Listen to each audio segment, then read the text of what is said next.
Welcome back to the channel, everyone, as we have my official top 25 to kick off the summer content here on the channel. Today's episode is jam-packed, and I encourage y'all to watch all the way through, and lest you forget, please hit that subscribe button. With that being said, we cannot wait around. Let's just dive right into the video.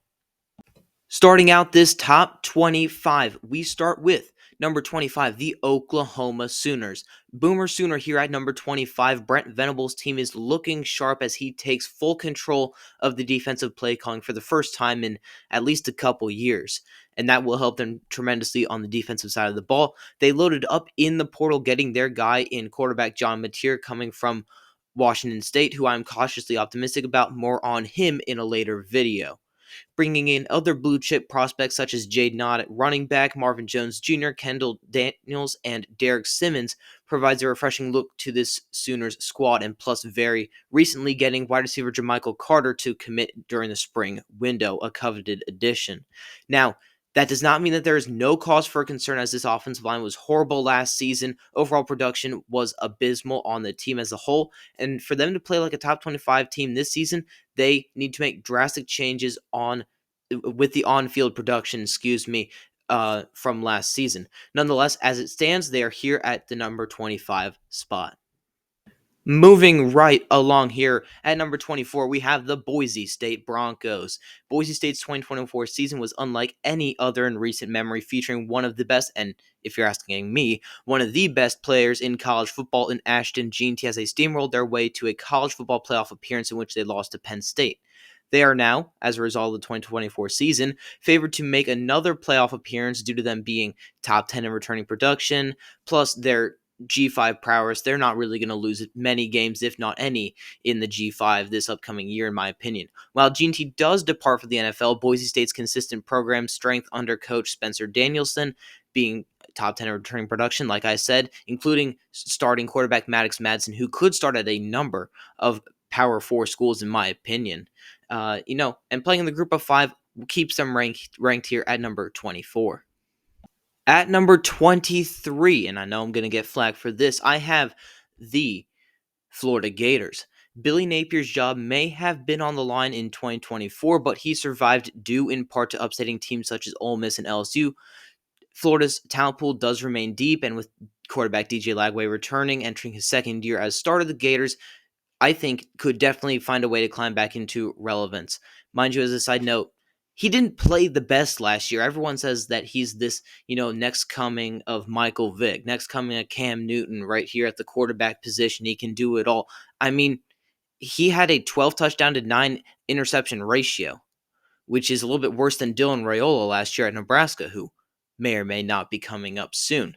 But he wasn't the best quarterback last year. Yes, he excited a lot of people. He made a couple great plays. He made a couple really stupid plays. So as long as he cleans up those plays and progresses, I think that he'll do fine in the next coming year. But let's not pretend like he is this star quarterback, top 3 quarterback in the country. That's just my opinion. Feel free to disagree with me in the comments. And I absolutely think a progression step needs to happen for him.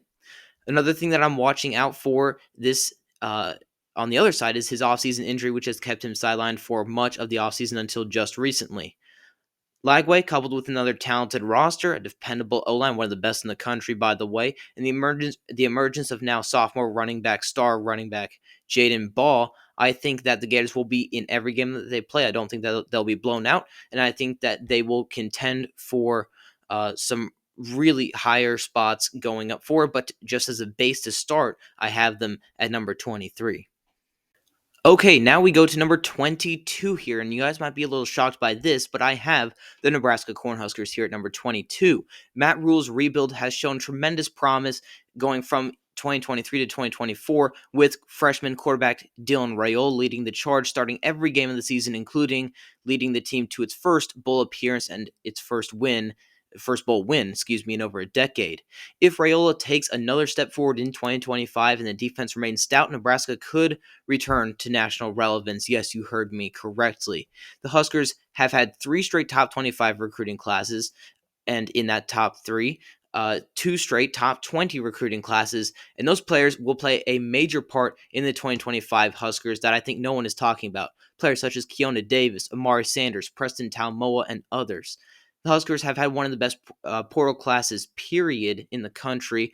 One of the best in the Big Ten, and top 20, top 15 overall, acquiring players such as wide receiver Dane Key from Kentucky, defensive end Williams Nwaneri from Mizzou, and lineman Rocco Spindler and Elijah Pritchett, starters at both Notre Dame and Bama respectively. Now, I think that's going to really help out their offensive line. They did have a couple losses over the offseason, such as losing a couple big defensive linemen and a couple quality coaches in Tony White and Terrence Knighton, but I believe that their wins outnumber their losses, and I believe a weakness that everyone talks about with this Nebraska team is their defensive line. I think that potentially could be one of their strengths. I think that they have really great edge play, and I think that, like I said before, Keona Davis is going to be a player to watch for the Cornhuskers. He is a big, bad defensive lineman who will be a game wrecker, mark my words.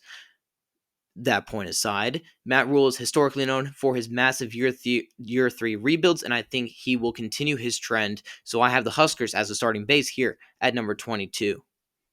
Moving right along to number 21, I have the BYU Cougars. BYU's 2024 season was a breakout under head coach Kalani Sitake, who I think is a top-tier, top 10 head coach in the game. BYU, they throttled Colorado in the bowl game. They had double-digit wins. It was a very successful season that not a lot of people talk about. If quarterback Jake Retzlaff continues to improve, their disciplined, physical style of football will keep them in competition for the Big 12 title. Yes, you heard me right. At number 21, they are a sleeper with a chance to really take a huge step forward as a team that has the capability to win the Big 12. At number 20, the Texas A&M Aggies. Mike Elko's first year in 2024 stabilized A&M after the turbulent Jimbo Fisher era, enabling a strong defense and improved discipline. He has put together an elite coaching staff, in my opinion, especially at offensive coordinator with Colin Klein. Speaking of the offense, quarterback Marcel Reed has the talent but needs to improve, and in doing so, prove that he is a competent quarterback in the SEC. Portal additions here were key as well, as it always is with Texas A&M, seeing as they have all the money. Reloading, especially at wide receiver with Casey Concepcion from NC State, a top-ranked player in the portal, Mario Carver from Mississippi State, and Jonah Wilson from Houston. In addition to those wide receivers, they added multiple 4-stars for the defensive line in Tyler Onyedim and TJ Searcy, replacing multiple starters that went to the NFL on that defensive line. Coupled with a tough physical run game headed by running back Le'Veon Moss, the Aggies should have a pretty darn good team. Having an experienced coaching staff headed by Mike Elko is the key to success this season, in my opinion. I think that their coaching staff is top 10 in the nation. Excuse me. The Aggies' talent and SEC pedigree justify this top 20 spot, even if they're not part of the elite yet. All right, at number 19, we have the SMU Mustangs. They had a great 2024 year making the college football playoff. Yes, they did get curb stomped by Penn State, but that's all right. They made the playoff. Head coach Rhett Lashley has transformed SMU into an offensive juggernaut. In 2024, the Mustangs averaged 38.5 points per game. That was top 10 in the FBS, 8th to be specific. And the mastermind behind it all, quarterback Kevin Jennings, who emerged as a dynamic dual-threat playmaker, is coming back, and he, in my opinion, will make a big improvement, and I hope he does, because he was careless with the ball at times, as we saw in that Penn State game and in other games throughout the year. The Mustangs have had 22 wins since they entered the ACC 3 years ago, which is a crap ton for only 2 or 3 years into the league, and have quickly risen to the top of the ACC. And due to returning production and immense momentum, SMU is solidly at 19 here with room to go. Now, if you were upset at the Florida positioning at 23, you're one of those people who's going to be upset with me at the LSU positioning, which is right here at number 18. I have the LSU Tigers. LSU's 2024 season was a bit of a step back from the Jaden Daniels era despite a 9-win season. But Brian Kelly's recruiting prowess ensures that talent is not an issue, and that's big here. Quarterback Garrett Nussmeier stays with LSU for the upcoming season, which is huge. He could have gone to the draft. and that is definitely a plus. And an overall reloaded defense, I think, could stabilize the Tigers. Having the number one overall transfer portal class is definitely a plus. Getting many blue chip prospects, and I'm just going to name a couple here, but there are definitely a lot more. Tamarcus Cooley, Patrick Payton, Jack Pyburn, both of those two that I just mentioned, playing at edge, Barry Brown and Nick Anderson at wide receiver, and much more. My lower ranking here isn't primarily because of the players, because the players on this team are amazing, and I think that they're always going to have a lot of talent. Like I said before, talent is not an issue. My main problems with this team here is that every year it's the same song and dance with Brian Kelly's Tigers. They are always getting these top classes, both in high school and in the portal, and yet nothing changes. They still get 8 to 10 wins a year and no playoffs, and they slowly fade to irrelevancy toward the end of the season. And plus, in my opinion, Garrett Nussmeier is not God's gift to football. He's a very good player. He's a solid player, but he can't run. He's a big guy. He can't really run that well. And in my opinion, he's great in the pocket. He's got a great arm, accuracy, iffy at times. But in my opinion, he's not a quarterback that's going to take you to a national championship. He's not that type of guy, in my opinion. Look, I could be wrong. Let me know in the comments. Definitely let me know. So, thus, with recent history under Brian Kelly, and I think limitations at quarterback with Garrett Nussmeier, where I see that they think that they have, a star, I don't see it quite that way. I still think he's a very solid player. I have them at 18, and I think that they are a fringe SEC contender with extreme upside. Now, the upside with this team is a top 10 finish, in my opinion. I think that they could finish top 10. Top 7, if even. I'm taking a more conservative approach here with them at 18 because of the limitations with Brian Kelly. I do not think that he is a good head coach. Now at 17, we have the Texas Tech Red Raiders, the darlings of the transfer portal season. Joey McGuire has Texas Tech trending upward, finishing 2024 with a record of 8-5. This team oozes blue chip talent with quarterback Brehen Morton returning, who has a big arm, and definitely an underrated quarterback going into next year, and then dynamic offense, which was built out of the portal. Let's not get it twisted with players such as tackle Howard Sampson coming in from North Carolina, running back Quentin Joyner from USC, David Bailey, a top recruit at edge, top portal player, and offensive lineman Hunter Zambro, one of the top interior offensive linemen from Illinois State. The Red Raiders could definitely push for a high Big 12 finish in 2025. Their ranking reflects a balanced team, obviously through the portal. I get what all the comments are going to say, but 17 is justified here for Texas Tech, whether they did it through money or through whatever. It doesn't matter. They got the players in, and I think a talented roster in the Big 12 is going to win a lot of games. They had potential to surprise in that wide open conference in the Big 12. And I think that they are definitely capped. I don't think that they're going to be a top 10 team this year, but I think that they can win a crap ton of games and compete for the Big 12 championship. I think that's where I would solidly put them. Now, at number 16, we have the Ole Miss Rebels. Lane Kiffin's 2024 squad will likely contend for the SEC title. They've been there before. They've been on the doorstep a couple of different times. I think one of these years they're going to finally break it through. Will be this year? I don't know.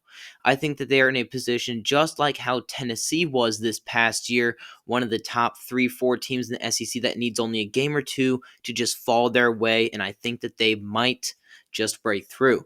Due to some transfer portal magic, I think that they may even be better than they were last season. Their portal class was headed by players such as Deshaun Womack, Deson Stribling, Deuce Alexander, and Harrison Wallace. Quarterback will be the question mark for them. Everyone knows that. If you know this, Ole Miss team, as 3-year starter Jackson Dart left for the NFL first-round pick, going to the Giants, and they did not find a suitable replacement in the portal, so the Rebels will be relying on redshirt sophomore Austin Simmons to carry the load. He is definitely a talented guy, but very unproven, and if I were to rank SEC quarterbacks right now, he'd be down near the bottom most likely, even though the SEC doesn't really have too many they have talent, but too many star quarterbacks like they usually do in it this upcoming year, but he'd still be pretty low because he just doesn't have any game experience at all.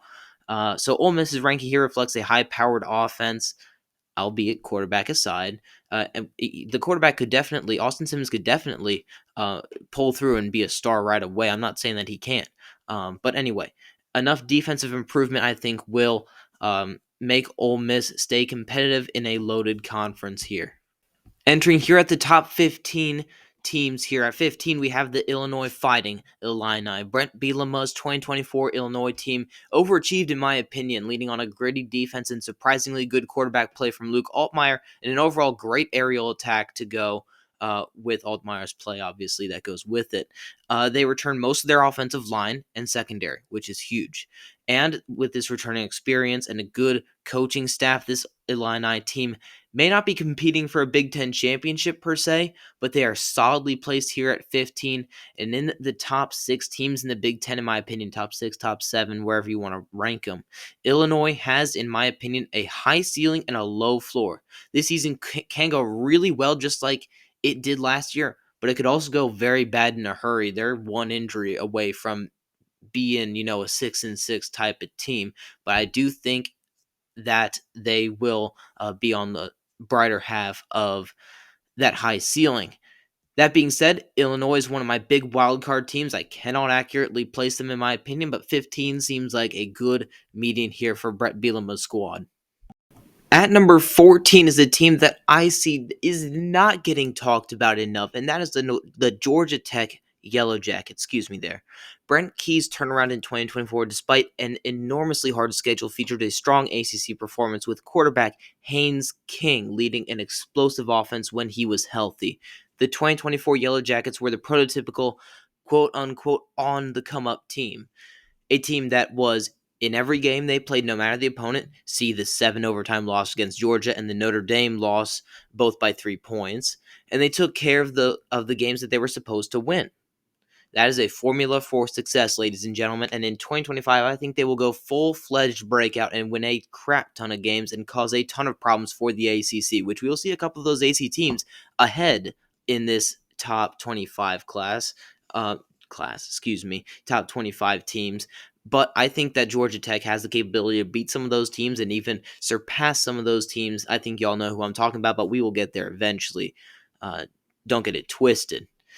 Georgia Tech's ranking here reflects a program on the rise, with Haynes King returning as one of the most exciting quarterbacks in the country and stud running back Jamal Haynes, who is a stud, by the way, not getting talked about enough as well at the running back position. Plus, adding wide receivers Eric Rivers and Dean Patterson will help out this offense tremendously. It's going to be one of the best offenses, one of the most fun offenses to watch in all of college football. Their ceiling may be capped by defensive questions, and if they lose games, I'm pretty sure it's going to be by defensive questions. But this Georgia Tech team is primed to break out onto the national stage this year, much like teams like BYU or Arizona State did last year. Arizona State, that's my team that I will be comparing to Georgia Tech. The 2024 Arizona State team is a lot like this 2025 Georgia Tech team. At number 13, we have the Michigan Wolverines. Michigan's 2024 season was very much a regression after their national title win, with immense quarterback struggles and roster turnover. However, their elite defense and Sherrone Moore's coaching kept them relevant, finishing 8-5 with wins in November and the postseason against Ohio State and Alabama, which were 2 huge wins going into 2025. Now, going into 2025, they landed 5-star plus quarterback Bryce Underwood, the number 1 player in that 2025 class, and will most likely start most games for the Wolverines this season. After losing top guys Mason Graham and Kenneth Grant, they reloaded on the defensive line, getting 4-stars Damon Payne and Trey Williams to commit, both 4-star plus guys in the portal. The Wolverines also got a hell of a running back in Justin Haynes coming from Alabama. Their running back duo will be elite this upcoming year. At 13, they are a talented team rebuilding offensively with a high ceiling if the stars align properly for them. Moving into the top 12 here, at number 12, we have the Indiana Hoosiers. Curt Cignetti's 2024 debut was a revelation of the college football universe, from all the smack talk to starting the season 10-0 to making the playoffs. When they weren't supposed to even make a bowl game, Curt Cignetti's has made an instant impact and put Bloomington on the map. With quarterback Curtis Rourke gone, they immediately reloaded with quarterback Fernando Mendoza, who had a decent season last year at Cal, and steps into the role as QB1, who is definitely being slept on this year. Not many people talking about Fernando Mendoza. He's a real darn good football player. Plus, the additions of Roman Hemby at running back and Pat Coogan at center helps offset the turnover they had, and they retained a lot of key guys, notably, off the top of my head, remembering Mikael Kamara at the defensive line position, who just had a boatload of sacks, who was an instant impact type of guy. It will be hard to be as good as they were on defense this upcoming year, but I think that Coach Signetti has built a good enough team to maintain their momentum. Indiana at 12 is a nod to their newfound consistency in the Big Ten and a commitment to continued success by both their coaching staff and the players. At number 11, my highest ranked Big 12 team, the Arizona State Sun Devils. Kenny Dillingham's 2024 season was definitely a Cinderella story, winning the Big 12 out of seemingly nowhere, then going toe-to-toe with Texas, just a couple of huge plays away from the only upset of the college football playoff. This year will be different. They put out the whole country on notice last year, and they are expected to be one of the frontrunners in the conference. Quarterback Sam Levitt broke out for them last year, showing his big arm and escapability, and his continued growth and resistant defense, makes ASU a top 15 team. I definitely think Sam Levitt is a top 10 quarterback. You will see in my top 10 quarterback video that I will be putting out soon, by the way, so make sure that you have those alerts turned on, so when that video drops, you are alerted. Sorry about that plug, but Sam Levitt, in my opinion, all points aside, I think is a very good quarterback. While they will be adjusting to losing running back Cam Scatterbo, they're able to keep most of their starters, their top 10 in returning production, and they added in the portal with players such as Nealon Green and Xander Rugaroli. At 11, they are a rising power knocking on the door of another college football playoff berth. Moving into the top 10 now. At number 10, this is where things get interesting here. This 10 through about 4 spot, in my opinion. At number 10, we have the Alabama Crimson Tide. Kalen DeBoer's first year in 2024 was a rocky and inconsistent one, going 9-4, winning the games that they were not favored in and losing the games that they absolutely should have won. Through this, though this past season was not a Saban era dominant one, it still, set the groundwork for DeBoer and co going forward. Quarterback Jalen Milroe obviously gone, as is much of the roster, either via the draft or entering the portal. However, they did add pieces such as true freshman Keelan Russell at quarterback, who will contend for the starting job with incumbent Ty Simpson. They also added wide receiver Isaiah Horton from Miami, defensive lineman Kelby Collins, from Florida, linebacker Nikai Hill Green from Colorado, and corner Cameron Calhoun from Utah. Those were some notable names, some notable 4-stars that went to Bama via the portal, 4-star type of guys, like I said. This 2025 Bama team should compete for greatness, but because of questions at quarterback and on defense, they're a step behind the SEC's top dogs. At number 9, and stay with me here, I have the South Carolina Gamecocks.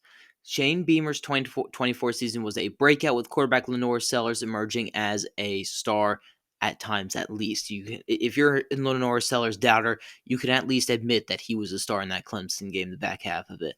A ferocious defense and upset wins over powerhouses Texas A&M, Mizzou, and Clemson justify their top ranking here. They had a great portal class that ended up being top 15, shoring up the defensive line, getting Gabriel Brownlee-Dindy and Xavier Hardy. Shoring up the interior offensive line was key as well, getting Nick Sharp, Boaz Stanley, and Rodney Newsom Jr., who I think will all start at the interior offensive line.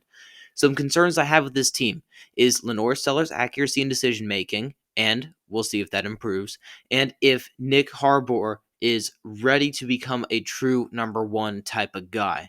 He's a freak athlete. He's all these type of things. Yes, he's great running in a straight line, but is he really ready to become a true number one receiver? That's my question for at least that wide receiver room in general. At number 9 here, they are a true contender for the college football playoff with staying power. Okay, at number 8 here, we have the Miami Hurricanes. I am a big fan of this 2025 Miami team. Mario Cristobal's 2024 Hurricanes, led by Cam Ward, dominated the ACC, let down only by their leaky defense because the offense was one of the best in the country. Even with Cam Ward departing, Miami reloaded in the portal by getting elite former Georgia quarterback Carson Beck in the portal. I know that there's a lot going on with Carson Beck. The off the field issues. Just got back to throwing off of the arm injury suffered in the SEC championship game. I know all of that. A lot of people are down on Carson Beck. I am up on him. I think getting a ton of good wide receivers and a good offensive scheme is going to help him out tremendously. Last year, he got a really bad rap because a lot of his receivers had the most drops in all the country. Georgia receivers, imagine telling Georgia fans 3-4 years ago that their receivers were going to the country in drops. Unbelievable in my opinion, and Carson Beck got a bad rap because of it. As well as overhauling the secondary by getting 5 premier defensive backs to commit to the Canes. Xavier Lucas from Wisconsin, Charles Brantley from Michigan State, Zachariah Poyser from Jack State, Emmanuel Carnley from Arizona, and Ethan O'Connor from Washington State. Every single one of those names that I just named, guys to watch out for, especially Xavier Lucas coming from Wisconsin. He is a darn good player. And especially one of the key things for this defense was getting Minnesota's DC. They poached Minnesota's DC. Now, Minnesota, you don't really think of them as a powerhouse, whatever. They know how to win games via defense. And a lot of that is because of their defensive coordinator that Miami just poached. And I think that defensive coordinator is going to bring a lot of juice to this defense, a lot of physicality where they didn't have it last year, and just players screwing their heads on. And I think that it's going to be a wild ride, but I think it's going to be a fun ride on the defense for Miami this year. As for the portal, they got a plethora of other players, but it is safe to say you guys get the picture. The roster is elite, as it always is, now being the norm at Miami. At number 8 here, they're a legit playoff contender, with the only question being if Mario Cristobal can get out of his own way in game. At number 7, we have the Georgia Bulldogs, a team that many people are, going back and forth on now. Now, Kirby Smart's 2024 team did fall short of a title but remained elite, won the SEC, all that jazz with quarterback Carson Beck and a top defense. They will not have the luxury of an elite quarterback, however, because Beck transferred, and they will now have to rely on the backup Gunnar Stockton, who I think is not elite to say the least. They did add to the receiver room in the portal, which they desperately needed because, they led the league in drops last year. In Noah Thomas from Texas A&M and Zachariah Branch from USC, and Zachariah Branch is one to look out for because he is a darn good football player. Having returners such as Nate Frazier and KJ Bolden, I think will strengthen the team, while players such as Christian Miller, I think will break out big time. Does this Georgia team have the makings of a juggernaut they were in the past couple years? No, not in my opinion. But this roster is talented enough with the best head coach in football, one of the best coaching staffs in football, and I think it would be foolish to count out the Dogs. At number 6, we have the Clemson Tigers, and this is real low from what I've been seeing online, as Josh Pate had him 1 and Joel Klatt had him 2, I'm pretty sure. So this is a bit low, but here's my reasoning. Dabo Swinney's team bounced back last year in a big way, winning the ACC and getting to the college football playoff with quarterback Cade Klubnik maturing and growing, plus a strong defense. This may be Clemson's best team we see for a while, as most of their offense returns, featuring the aforementioned QB1 Cade Klubnik, an elite trio of wide receivers in TJ Moore, Bryant Wesco, and Antonio Williams. Plus, Dabo actually used the portal and got a really good defensive lineman, Will Held, at defensive line, and linebacker Jeremiah Alexander, plus many returning starters on defense as well. Clemson at 6 here reflects, I think that they are one of the front runners in the ACC. I think they are the front runner in the ACC, and they face pressure from Miami and the others. But I think that they, right now, if you were to put odds on it, which I'm sure there are, I just haven't looked at them yet, they probably are ahead of all the others in the ACC for the ACC title. And I think that they will comfortably make the playoff, and I think that they can do a lot of damage in the playoff. All right, moving into our top 5 here. This is what y'all want to see, the top 5. At number 5, I put the Notre Dame Fighting Irish here. Marcus Freeman's 2024 squad succeeded all expectations, beating Indiana, Georgia, and Penn State just to make it to the national championship where they ultimately lost to Ohio State, albeit it was a great run. Will this 2025 Irish team go the distance as well? Well, there are a couple indications as to why I think they have a legit shot at it. Well, first, they will be starting a untested but extremely talented CJ Carr at quarterback, and I've yet to form an opinion on him yet. But if he reaches into his potential and just plays it safe, he has a cannon of an arm from these clips that are coming out of the Notre Dame camp. And, he has one of the best running backs in college football in Jeremiah Love returning. That's, just a little side note there, just a little tidbit that I think you guys would want to hear. He has the probably the best running back in college football right next to him. As a bonus, the wide receiver core looks borderline elite, and I did not think that I would be saying that with returning players such as Jordan Faison and Jaden Greathouse, who I really liked. And out of the portal, they got Will Pauling from Wisconsin, a great slot receiver, and Malachi Fields from Virginia, a great deep threat to commit to the Irish. A dominant defense that returns most of the starters, and most of those starters are blue chip prospect type of guys, will help feed success. And improved offense and elite coaching staff place them top 5, a legitimate national title threat with very few weaknesses. At number 4, we have the Ohio State Buckeyes, a team that I've seen ranked as high as 2 and as low as 8. The national champion Buckeyes are riding high off of their spectacular season, but 2025 is not all sunshine and rainbows as Ohio State lost most of the production they had from that national championship team. Their entire starting defense left for the NFL except Caleb Downs and Sonny Styles, who will be very much needed this upcoming season. Replacing that production will be extremely hard, and it will be even more hard to keep being the number 1 defense. Their offense is in much better shape as the defense, even though it lost a ton of players, the offense did, as former 5-star plus quarterback Julian Sayin takes control of the ship, a guy who no one is really talking about. I see a lot of people talking about DJ Lagway, Arch Manning, but no one's really talking about Julian Sayin, and I think that he needs to be talked about a lot more because he is an elite player, albeit not too much game experience, but I think what I saw out of the spring game, really good. And what I just keep seeing out of their camp, I really like him as a quarterback in this system. And the wide receiver room stays relatively the same with Jeremiah Smith, Brandon Innes, and Carnell Tate all returning and getting better somehow, even though they're all extremely talented players, especially Jeremiah Smith. The running back room will be sneaky good with the addition of C.J. Donaldson and James Peoples returning. They reloaded at tackle with transfers Philip Daniels from Minnesota and Ethan Onyara from Rice. The interior of the O-line I am also a bit worried about, but I will give them the benefit of the doubt as they have definitely deserved that. Also, I do want to mention that they got significantly better at tight end, getting Max Clare from Purdue. He is crazy good. At 4 here, the Buckeyes are one of the national title favorites to make it back to the big dance, but face questions about beating Michigan and defensive production. At number 3 here, I have Oregon. I think Oregon's going to be a really good team this upcoming year, an elite team, in fact. The 2025 Oregon team, led by quarterback Dante Moore, has another opportunity to run the table again in the Big Ten.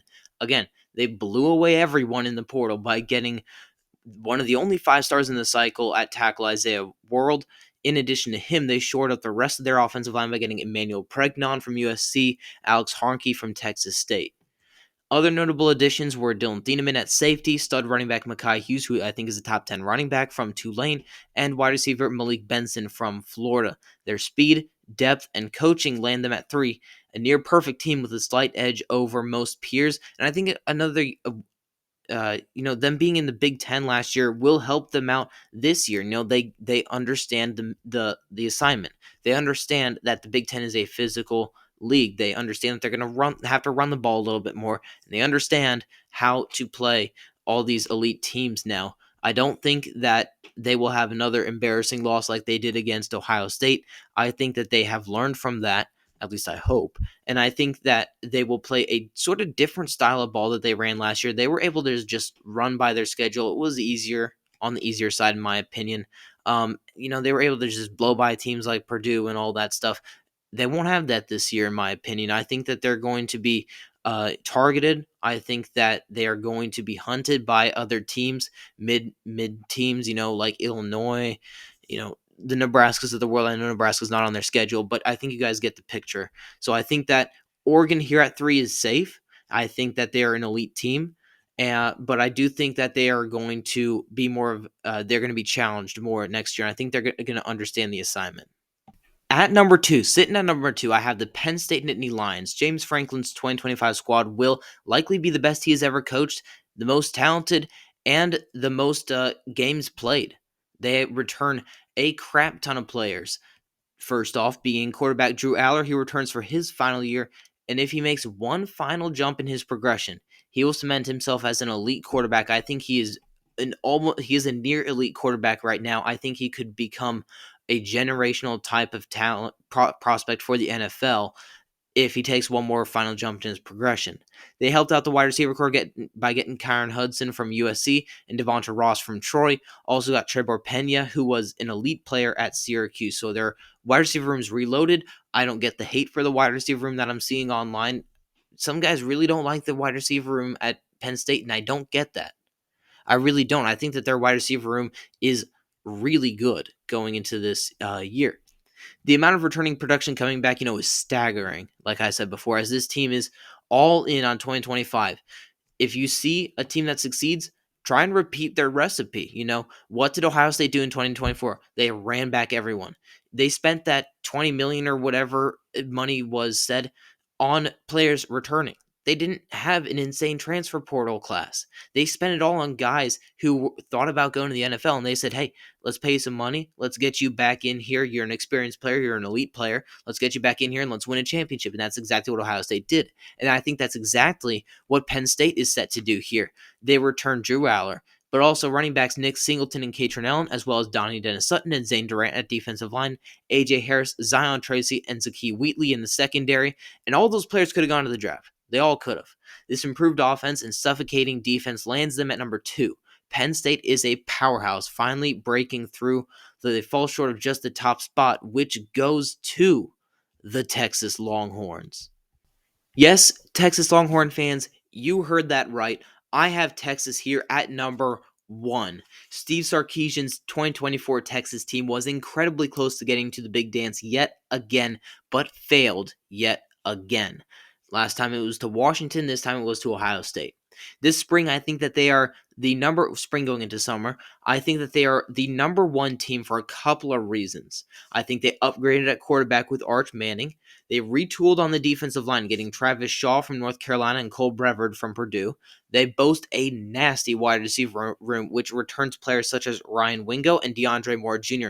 But in addition to those guys who are out of their mind talented and good, they also bring in 5-star plus talent in Jamie French and Khalil Lockett, which is mind-boggling to me. This wide receiver room is young and is going to be insanely good for years to come, which is all in my theory that I think Arch Manning won't go to the NFL after this year. I think he goes in the 2027 draft. But that's just my theory. I'm going to put out a video on that later. Don't you worry about it.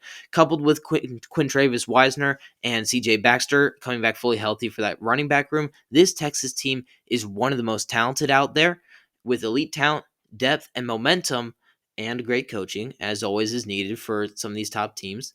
Texas is my number 1 team this summer, a team firing on all cylinders.